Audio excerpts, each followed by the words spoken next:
بسم اللہ الرحمن الرحیم۔ السلام علیکم ورحمۃ اللہ وبرکاتہ۔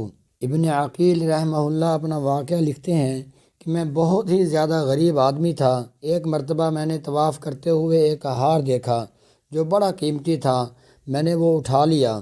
میرا نفس چاہتا تھا کہ میں اسے چھپا لوں، لیکن میرا دل کہتا تھا ہرگز نہیں، یہ چوری ہے، بلکہ دیانتداری کا تقاضا یہ ہے کہ جس کا یہ ہار ہے اسے واپس کر دوں۔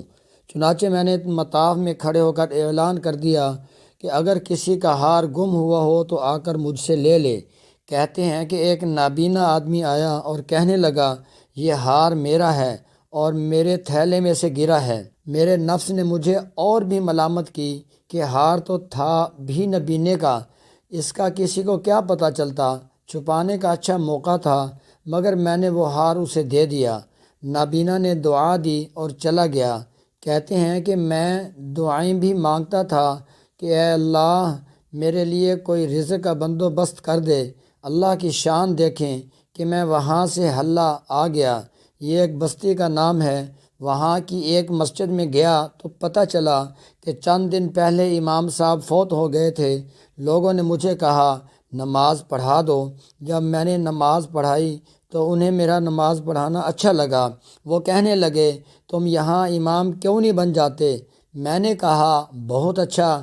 میں نے وہاں امامت کے فرائض سر انجام دینے شروع کر دیے۔ تھوڑے دنوں کے بعد پتہ چلا کہ جو امام صاحب پہلے فوت ہوئے تھے ان کی ایک جوان سال بیٹی ہے۔ وہ وصیت کر گئے تھے کہ کسی نیک بندے سے اس کا نکاح کر دینا۔ مقتدی لوگوں نے مجھ سے کہا جی اگر آپ چاہیں تو ہم اس یتیم بچی کا آپ سے نکاح کر دیتے ہیں۔ میں نے کہا جی بہت اچھا۔ چنانچہ انہوں نے اس کے ساتھ میرا نکاح کر دیا۔ شادی کے کچھ عرصہ کے بعد میں نے اپنی بیوی کو دیکھا کہ اس کے گلے میں وہی ہار تھا جو میں نے مطاف کے دوران ایک نبینا آدمی کو لٹایا تھا۔ اسے دیکھ کر میں حیران رہ گیا۔ میں نے پوچھا یہ ہار کس کا ہے؟ اس نے کہا یہ میرے ابو نے مجھے دیا تھا۔ میں نے کہا آپ کے ابو کون تھے؟ اس نے کہا وہ عالم تھے، اس مسجد میں امام تھے اور وہ نابینا تھے۔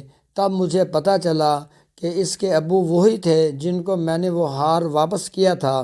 میں نے اس کو بتایا کہ یہ ہار تو میں نے ان کو اٹھا کر دیا تھا۔ وہ کہنے لگی کہ آپ کی دعا بھی قبول ہو گئی اور میرے ابو کی بھی دعا قبول ہو گئی۔ میں نے کہا وہ کیسے؟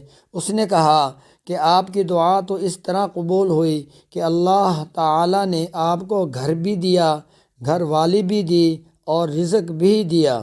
اور میرے ابو کی دعا اس طرح قبول ہوئی کہ جب وہ ہار لے کر واپس آئے تو وہ دعا مانگتے تھے کہ اے اللہ ایک امین دیانتدار شخص نے میرا ہار مجھے لٹایا ہے، اے اللہ ایسا ہی امین شخص میری بیٹی کے لیے خامند کے طور پر عطا فرما دے۔ اللہ نے میرے باپ کی دعا بھی قبول کر لی اور آپ کو میرا خامند بنا دیا۔ تو مخلص بندے کا کام اللہ تعالیٰ کبھی رکنے نہیں دیتے، اٹکنے نہیں دیتے، بلکہ اس کی کشتی ہمیشہ کنارے لگا ہی دیا کرتے۔